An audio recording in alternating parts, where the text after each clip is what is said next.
Selamat petang semua. Kalau kemarin kita lihat isu paling kontroversi timbul lagi di Malaysia gara-gara Najib. Kontroversi itu bermula daripada parlimen sendiri, di Dewan Rakyat sendiri, apabila Speaker Dewan Rakyat mengatakan Najib boleh hadir ke parlimen. Apabila perkara itu diumumkan saja, semua rakyat Malaysia tiba-tiba terkejut dengan keputusan itu. Ada yang menyatakan bahawa kenapa Najib ini? Siapa Najib ini sehingga hampir huru-hara semua undang-undang yang ada di Malaysia. Sehingga kan mereka kata, netizen kata, Najib yang seorang banduan ni tak sedar diri. Sudah jadi banduan, masih mau menuntut kebebasan. Nak bebas ke sana sini. Nak bebas pula ke Dewan Rakyat. Sedangkan ada pilihan. Kalau benarlah seperti yang Peguam Najib kata, dia mempunyai tanggungjawab untuk menyatakan dan mendengar, juga memberikan masalah, mengajukan masalahnya ke parlimen. Kan ada teknologi Google Meet kah, Zoom kah, persidangan maya kah. Tapi kenapa Najib nak hadir juga ke parlimen secara fizikal? Walhal ikut peraturan sebagai seorang banduan, jangankan nak keluar, nak menghadiri pengkebumian keluarga pun tak dibenarkan, kecuali keluarga-keluarga terdekat. Ini kan pula hanya kerana nak hadir ke parlimen.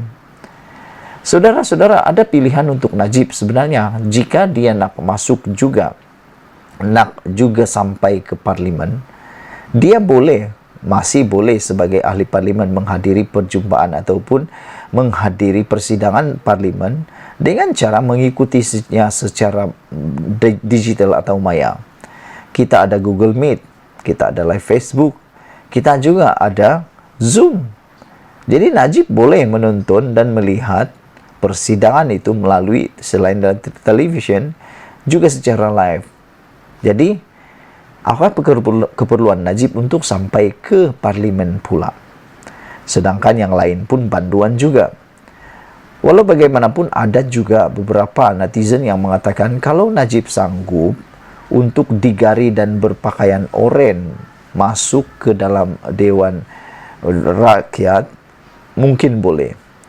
Tapi kalau dia berpakaian blazer dan tidak digari, itu sesuatu yang tidak masuk akal. Kerana Najib tetap banduan, walaupun dia masih menunggu keputusan rayuan untuk permohonan pengampunan diraja dan juga untuk semakan kehakiman.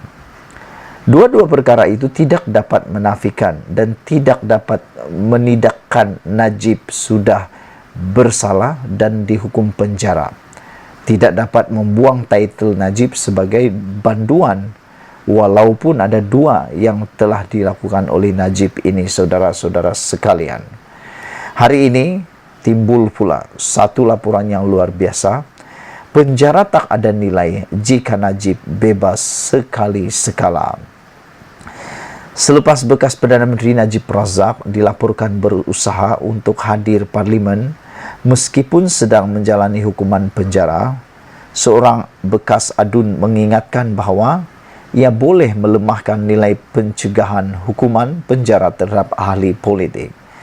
Bekas adun Alam Shah M. Munaharan berkata, kebebasan sekali-sekala seperti itu juga akan meletakkan Najib melangkaui undang-undang berbanding banduan lain yang kebanyakannya tidak dibenarkan menghadiri pengkebumian ahli keluarga terdekat dan kecemasan lain.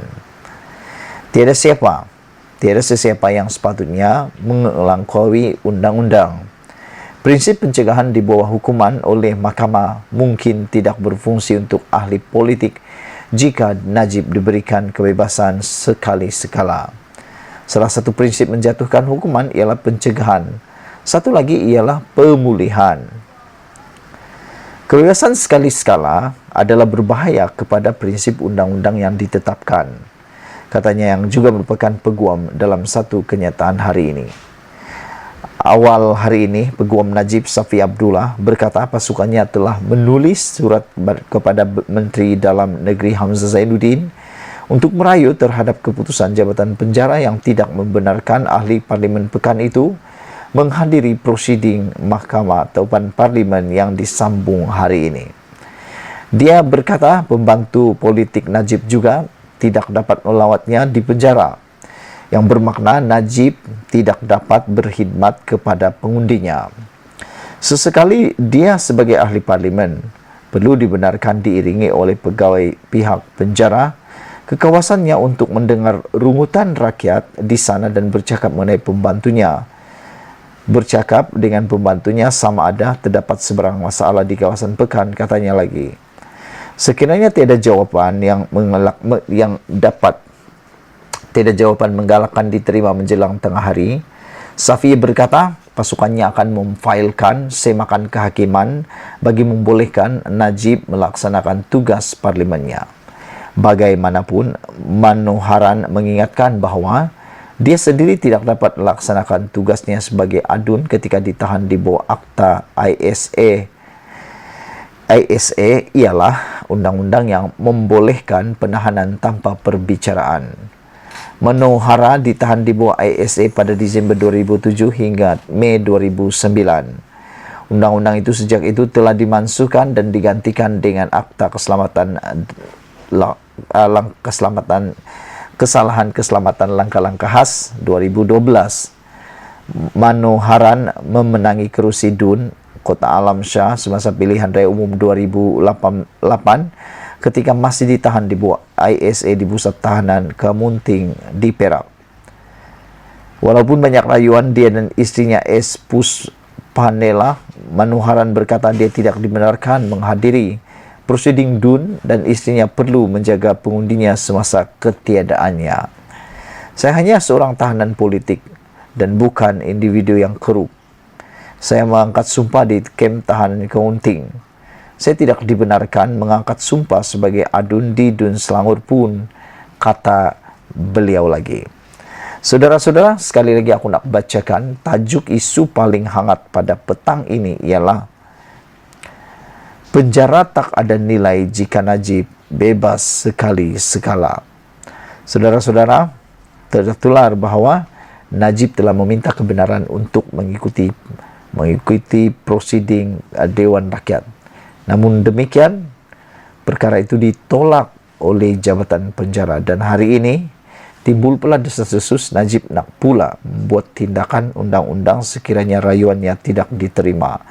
Dan inilah dia tajuk, penjara tak ada nilai jika Najib bebas sekali sekala. Sekian dulu Malaysia kita punya, kita jaga sama-sama, cintai Malaysiaku. Bye-bye.